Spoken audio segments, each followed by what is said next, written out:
Another week, another round of highlights and campus stories. This is the UON Weekly, where we bring you the latest happenings, updates, and stories that matter here at the University of Nairobi. My name is Ruby Mutegi, and here are the highlights.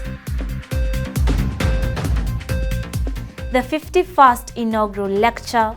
We lost many artists because society did not really focus on the special circumstances of artists.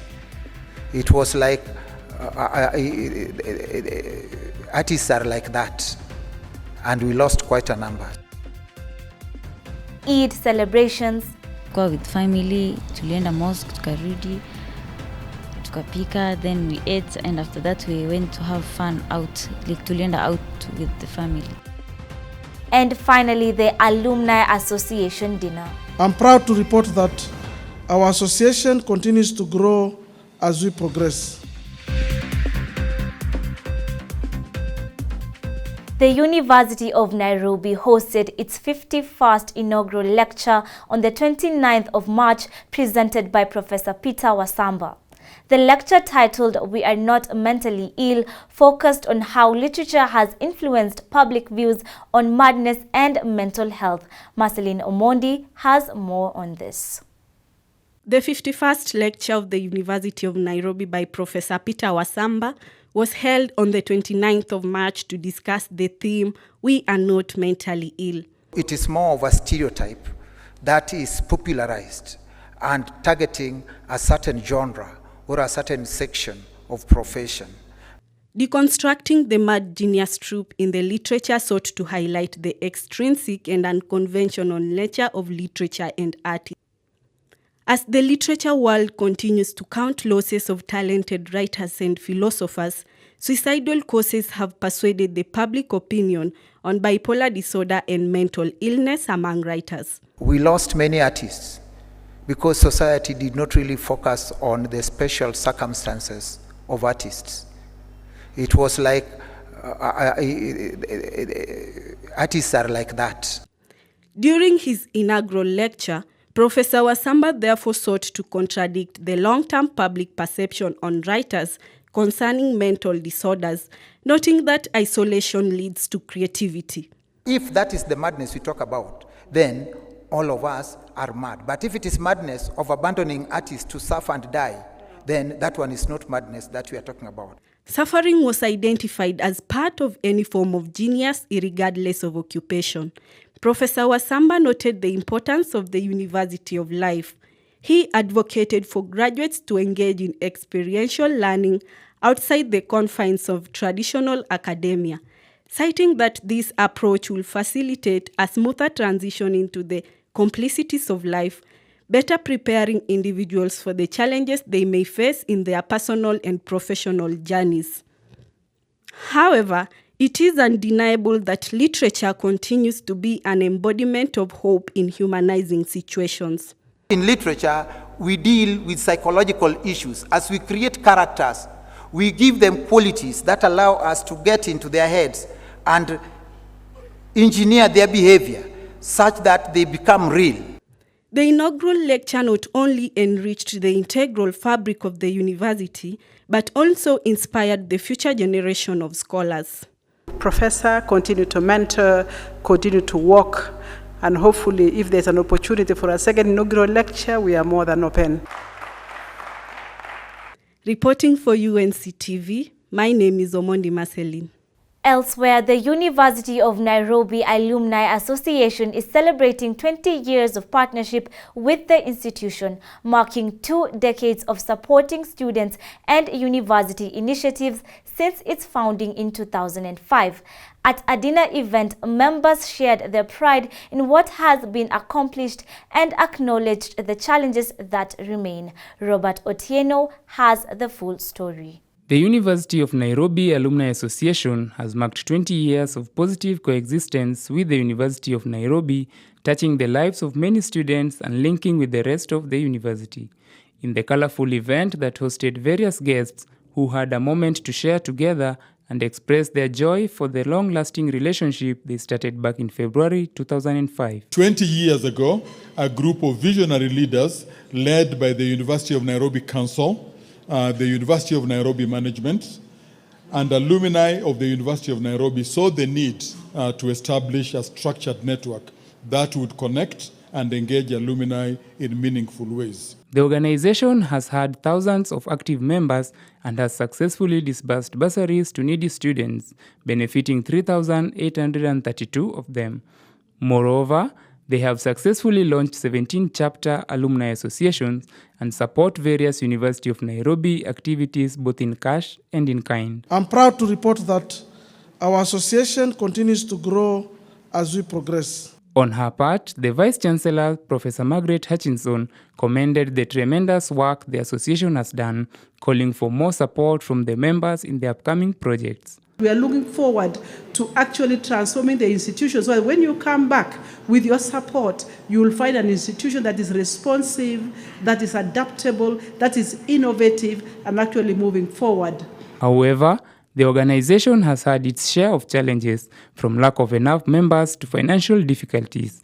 The association is putting in effort to curb these challenges to ensure it meets its objectives for the year. We intend to ensure that we engage as many members as possible and continue updating our member register so that no member is left behind.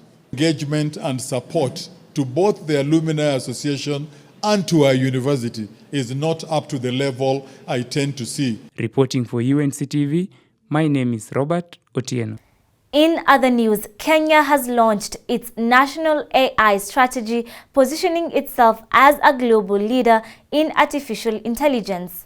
In collaboration with France, the strategy focuses on education and innovation, with the University of Nairobi playing a central role in preparing the next generation of AI experts. Georgina Mikali gives us the details. Kenya's AI strategy launch positions the country as a global leader, balancing innovation with regulation.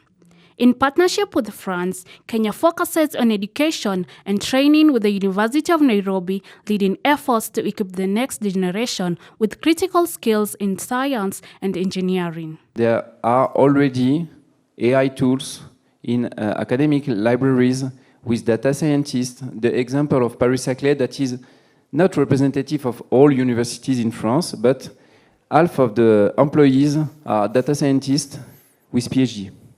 With 15 African countries and 16 nations adopting AI strategies, Kenya aims to integrate AI into daily life.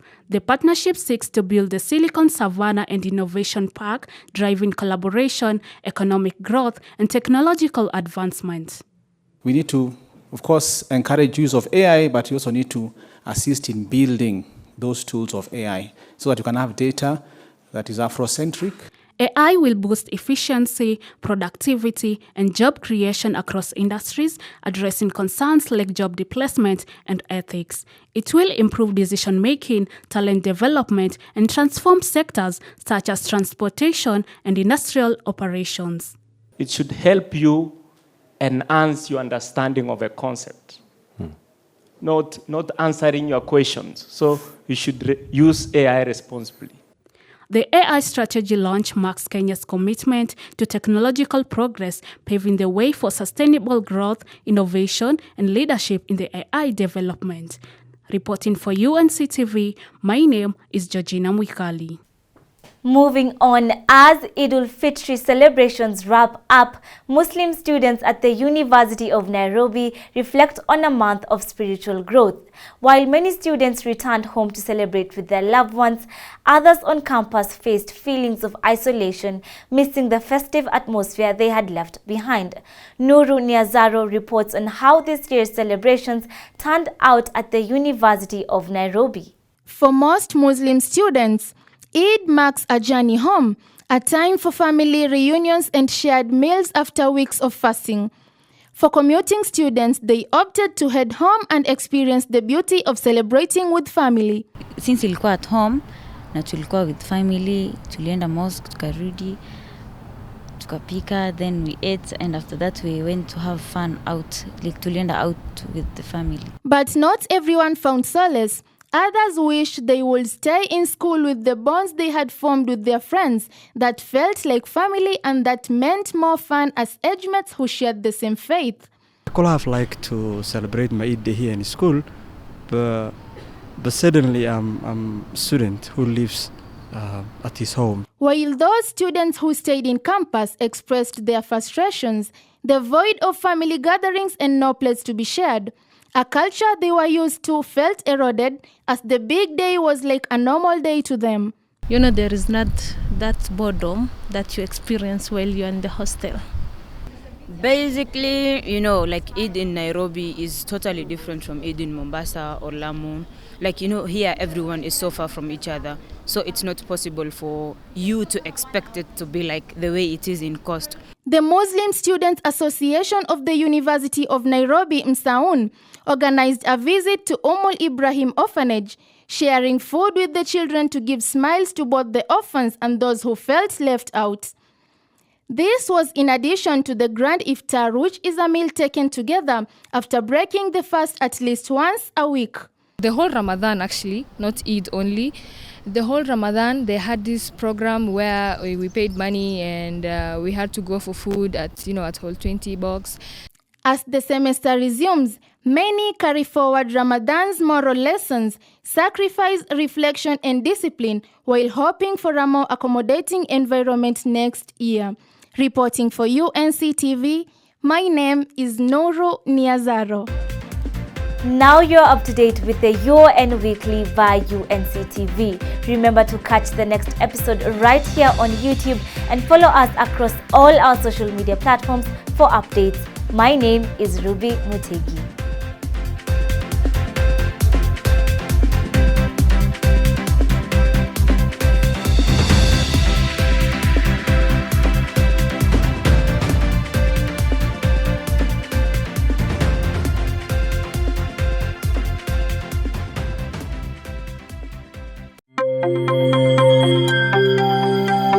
UNC TV, empowering you.